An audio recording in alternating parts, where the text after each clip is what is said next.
Breaking news చూస్తున్నాం. మారేడుమిల్లి అడవుల్లో మళ్లీ ఎన్కౌంటర్ జరిగింది. పోలీసులకు మావోయిస్టులకు మధ్య ఎదురు కాల్పులు జరిగాయి.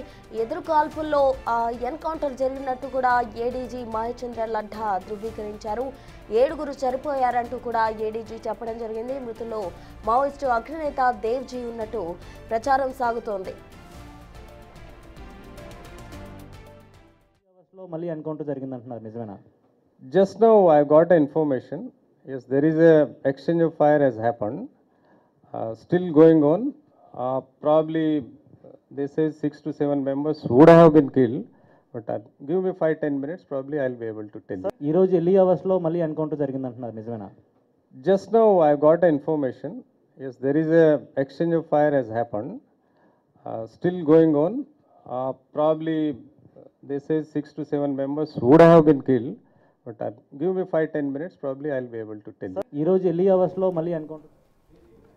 మొత్తంగా మారేడుమిల్లి అడవుల్లో మళ్ళీ ఎన్కౌంటర్కు సంబంధించి ఏడీజీ మహేచంద్ర లడ్డా మీడియాతో మాట్లాడడం జరిగింది. అయితే తనకు అప్పుడే సమాచారం వచ్చింది అంటూ కూడా ఆయన చెప్తూ ఉన్నారు. సుమారు 7గురు చనిపోయారంటూ కూడా ఏడీజీ చెప్పడం జరిగింది. అయితే దేవ్జీ కూడా ఎన్కౌంటర్లో ఉన్నట్టు జోరుగా ప్రచారం సాగుతోంది. అయితే దానికి సంబంధించి ఆయన 10-15 నిమిషాల్లో క్లారిటీ ఇస్తానని చెప్పడం జరిగింది. మొత్తంగా ఎలాంటి ప్రకటన దానికి సంబంధించి చేయలేదు. మారేడుమిల్లి అడవుల్లో మళ్ళీ ఎన్కౌంటర్తో అటు పోలీసులకు మావోయిస్టులకు మధ్య ఎదురు కాల్పులు జరిగాయి.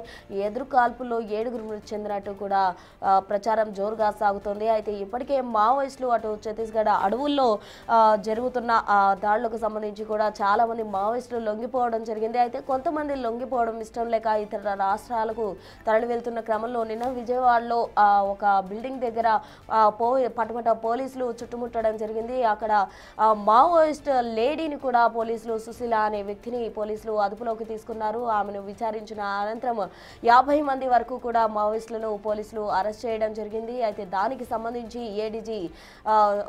ఏడీజీ మీడియా సమావేశం ఏర్పాటు చేసి దానికి సంబంధించిన వివరాలు వెల్లడించడం జరిగింది. మొత్తంగా మావోయిస్టులకు అలాగే పోలీసులకు మధ్య ఎదురు కాల్పుల్లో ఈ రోజు ఉదయం కూడా కొందరు ఎన్కౌంటర్ అయినట్టు కూడా ప్రచారం వస్తుంది. అయితే అందులో మావోయిస్టు అగ్రనేత దేవ్జీ ఉన్నట్టు జోరుగా ప్రచారం సాగుతుంది. అందులో వాస్తవాలు ఏంటి, నిజంగానే దేవ్జీ ఉన్నారా లేదా అన్నదానికి సంబంధించి మాత్రం ఏడీజీ క్లారిటీ ఇవ్వని పరిస్థితి. ఎలాంటి ప్రకటన కూడా దానికి సంబంధించి పోలీసులు చేయలేదు. అయితే ఇప్పటి వరకు కూడా ఉదయం జరిగిన ఎన్కౌంటర్కి సంబంధించి 7గురు చనిపోయినట్టు కూడా ఏడీజీ వెల్లడించడం జరిగింది. మొత్తంగా మారేడుమిల్లి అడవుల్లో కూమింగ్ కొనసాగుతోంది.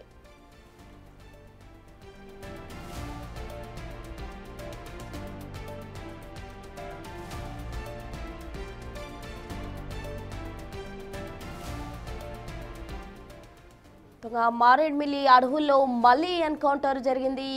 పోలీసులకు మావోయిస్టులకు మధ్య ఎదురు కాల్పులు జరిగాయి. ఈ ఎదురు కాల్పుల్లో సుమారు 7గురు మావోయిస్టులు హతమైనట్టు కూడా ఏడీజీ చెప్పడం జరిగింది. అయితే ఆ మావోయిస్టులు ఎవరైతే చనిపోయారో వారిలో అగ్రనేత దేవ్జీ కూడా ఉన్నట్టు జోరుగా ప్రచారం సాగుతుంది అని మీడియా ప్రతినిధి అడిగిన ప్రశ్నకు అటు ఏడీజీ సమాధానం చెప్పడం జరిగింది. ఇప్పటి వరకు దానికి సంబంధించి ఎటువంటి ప్రకటన ఆయన చేయలేదు.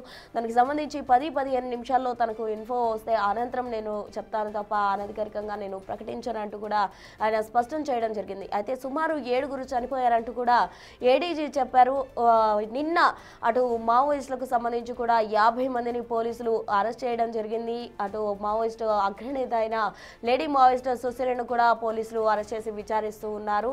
దీనికి సంబంధించి తాజా అప్డేట్స్ అందించేందుకు మా ప్రతినిధి శివ లైవ్లో జాయిన్ అయ్యేందుకు సిద్ధంగా ఉన్నారు. శివని అడిగి మారేడుమిల్లి అడవుల్లో జరిగిన ఎన్కౌంటర్కి సంబంధించి మరిన్ని వివరాలు తెలుసుకుందాం. శివ, చెప్పండి, మారేడుమిల్లి అడవుల్లో మళ్ళీ ఎన్కౌంటర్ జరిగింది అంటున్నారు. ఆ కాల్పుల్లో అగ్రనేత దేవ్జీ ఉన్నట్టు జోరుగా ప్రచారం సాగుతోంది. దానికి సంబంధించి ఏడీజీ అయితే ఏమీ ప్రకటన చేయని పరిస్థితి.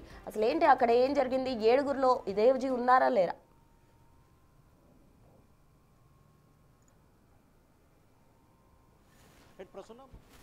మావోయిస్టులకు సంబంధించి ఎదురుకాల్పులు జరిగినాయి. కొద్దిసేపు క్రితమే మరొకసారి మారేడుమిల్లి సమీపంలో 6గురు కానీ మావోయిస్టులు ఎన్కౌంటర్లో మరణించినట్లు కూడా తెలుస్తోంది. దీనికి సంబంధించిన పూర్తి స్థాయి సమాచారాన్ని మరికొద్ది సేపట్లో వెల్లడిస్తానని చెప్పి కూడా ఇంటెలిజెన్స్ అడిషనల్ డీజీ మహేచంద్ర లడ్డా మీడియాతో ప్రకటించారు. అయితే దేవ్జీ తమ వద్ద మాత్రం లేరు అని చెప్పారు. నిన్నటికే పౌరొక్క సంఘ నేతలు కావచ్చు, లేకపోతే మిగిలిన నేతలు కావచ్చు తమ వద్ద ఉన్నారని చెప్పి ప్రచారం చేసి ఇది సరైన విధానం కాదు. ఒకటి, వారి వద్దే ఉండాలి. 2, మా మీద నెపమైన వేసుండాలి ఉండాలి. నిజంగా అటువంటి పరిస్థితి ఉంటే స్వచ్ఛందంగా కోర్టు దగ్గర అయినా సరే, మీడియా వద్ద అయినా సరే వచ్చి లొంగిపోవాలని చెప్పి కూడా ఆయన ప్రకటన చేసిన పరిస్థితి కనిపిస్తుంది. ప్రస్తుతం మావోయిస్టులకు సంబంధించి ఇద్దరు కీలకమైన నేతలు ఉన్నట్టు తెలుస్తాం. దాంట్లో ఒకరు ఆజాద్, రెండుకు సంబంధించి దేవ్జీ. వీరిద్దరూ కూడా కొద్దిసేపు క్రితమే జరిగిన ఎన్కౌంటర్లో మరణించినట్లు కూడా సమాచారం ఉంటుంది. ఎందుకంటే నిన్న ఎవరైతే దేవ్జీకి సంబంధించిన అనుచరులు, విజయవాడ పరిసర ప్రాంతాల్లో జరిగిన అనుచరులకు సంబంధించి దాదాపుగా ఆయనకు సంబంధించిన వ్యక్తిగత సిబ్బంది కావచ్చు, గన్మెన్లు కావచ్చు, కమాండర్స్ కావచ్చు, దాదాపుగా 9 మంది పోలీసులకు సరెండర్ అయిన పరిస్థితి కనిపించింది. అయితే ఆ సమయంలోనే దేవ్జీని కూడా పోలీసులు అదుపులో తీసుకొని అక్కడి నుంచి తీసుకెళ్లి ఎన్కౌంటర్ చేశారా, లేకపోతే దేవ్జీ తప్పించుకొని ఆ ప్రాంతంలో వెళ్తుంటే అక్కడ ఎదురుకాల్పుల్లో మరణించారా అనే దానికి సంబంధించి కొద్దిసేపట్లోనే క్లారిటీ వచ్చే అవకాశం అయితే కనిపిస్తోంది. ప్రస్తుతానికి సంబంధించి రాష్ట్ర వ్యాప్తంగా కూడా నిన్న దాదాపుగా 5 జిల్లాల్లో జరిగిన పోలీసులకు సంబంధించి కూపింగ్ల విషయంలో కావచ్చు, గాలింపు చర్యలో కావచ్చు 50 మంది మావోయిస్టులని పోలీసులు అదుపులో తీసుకున్నారు. వారిని అరెస్ట్ చేసి కొద్దిసేపట్లోనే రిమాండ్కి పంపించబోతుంది. దీంట్లో సుశీల అనే ప్రధాన మావోయిస్టు మహిళా నేత కూడా ఉన్నట్టు తెలుస్తోంది. నిన్న 50 మంది మావోయిస్టులకు సంబంధించి కూడా 21 మంది మహిళలు కూడా ఉన్నట్లు అధికారులు గుర్తించిన పరిస్థితి కనిపించింది. అయితే రాష్ట్ర వ్యాప్తంగా మావోయిస్టులకు సంబంధించి ఇంకా గతంలో ఏదైతే 2-3 దశాబ్దాల క్రితం మావోయిస్టు యాక్టివ్గా ఉన్న నేపథ్యంలో ఆ సమయంలో ఉన్న మావోయిస్టులు ఇంకా ఆంధ్రప్రదేశ్లో 32 మంది ఉన్నట్టు తెలుస్తారు. కానీ ప్రస్తుతానికి సంబంధించి ఎవరు కూడా యాక్టివ్గా లేరు. కేవలం ఛత్తీస్గఢ్, ఒరిస్సా, మహారాష్ట్ర, తెలంగాణ ప్రాంతానికి సంబంధించిన మావోయిస్టులు మాత్రమే ఆంధ్రప్రదేశ్పై ఫోకస్ పెట్టారు. ఆంధ్రప్రదేశ్లో ఏదో ఒక అలజడి సృష్టించే ప్రయత్నం చేసినట్లు కూడా తమకు సమాచారం ఉంది. అయితే ఎవరైతే ఈ 50 మంది మావోయిస్టులు ఉన్నారో వీరిలో కొంతమంది కీలకమైన నేతల్ని ఇప్పటికే అరెస్ట్ చేశాం కాబట్టి వారిని కస్టడీకి తీసుకొని విచారిస్తే కొన్ని వాస్తవ పరిస్థితులు వెలుగులోకి వస్తాయని చెప్పి కూడా ఏడీజీ చెప్తున్న పరిస్థితి కనిపిస్తోంది. మొత్తం మీద చూసుకుంటే మావోయిస్టులకు సంబంధించి నిన్న ఒక 6, ఈరోజు ఒక 7 కూడా ఎన్కౌంటర్లో మొత్తం 13 మంది చనిపోయిన పరిస్థితి కనిపిస్తోంది. ఈ 13 మందికి సంబంధించి నిన్న 2, ఈరోజు 2 మొత్తం 4 కీలకమైన అగ్రనేతలు, దేశస్థాయికి సంబంధించిన అగ్రనేతలు ఉన్నట్లు కూడా సమాచారం ఉంటుంది. కొద్దిసేపట్లో దీనికి సంబంధించి అధికార ప్రకటన చేస్తానని చెప్పి కూడా ఏడీజీ ప్రకటించారు. ప్రస్తుతం ప్రెసెంట్ అక్కడ తాజా సిచ్యువేషన్ ఏంటి శివ? ఇంకా కూమింగ్ కొనసాగుతోందా?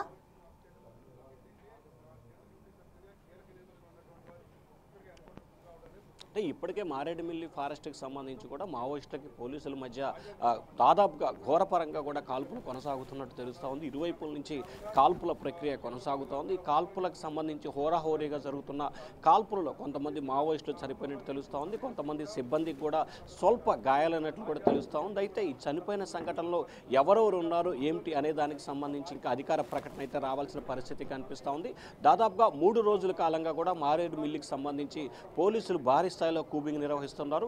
10ల సంఖ్యలో మావోయిస్టులు, 1000 సంఖ్యలో పోలీసు సిబ్బంది ఉన్న నేపథ్యంలో పోలీసుకు ఉన్న టెక్నాలజీ కావచ్చు, లేకపోతే పోలీసు వద్ద ఉన్న ఇదిగా సంబంధించి మావోయిస్టుల వద్ద ఫోర్సు చనిపోని పరిస్థితి కనిపిస్తోంది.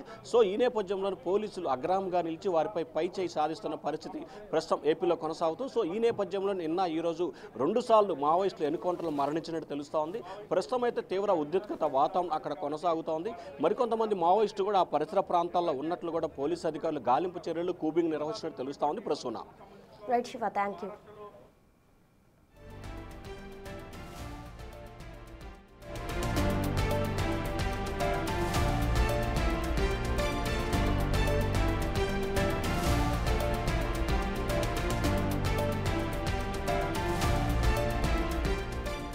బ్రేకింగ్ న్యూస్ చూస్తున్నాం. మారేడుమిల్లి ఎన్కౌంటర్లో హిడ్మా చనిపోయాడు. ఇక పోలీసుల నెక్స్ట్ టార్గెట్ తిరుపతి అలియాస్ దేవ్జీనా అంటే అవుననే సమాధానం వస్తోంది.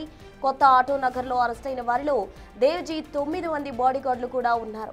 వాళ్ళంతా హిడ్మాను కలిసేందుకు ప్లాన్ చేసుకున్నారా? ఎవరి ఆదేశాలతో ఏపీలోకి ఎంట్రీ ఇచ్చారు? హిడ్మాను ఎక్కడ కలవాలని ప్లాన్ చేసుకున్నారు? ఇలా నిఘా వర్గాల ప్రశ్నల వర్షం కురిపిస్తున్నాయి. వాళ్ళ ఎంక్వైరీలో దేవ్జీ ఎక్కడ ఉన్నాడో క్లారిటీ రానుంది. ఇప్పటికే ఆంధ్ర, ఒడిశా బోర్డర్లో దేవ్జీ కోసం కూంబింగ్ మొదలుపెట్టారు. అయితే దేవ్జీ పోలీసుల అదుపులోనే ఉన్నాడంటూ పౌర సంఘ నేతలు ఆరోపిస్తూ ఉన్నారు.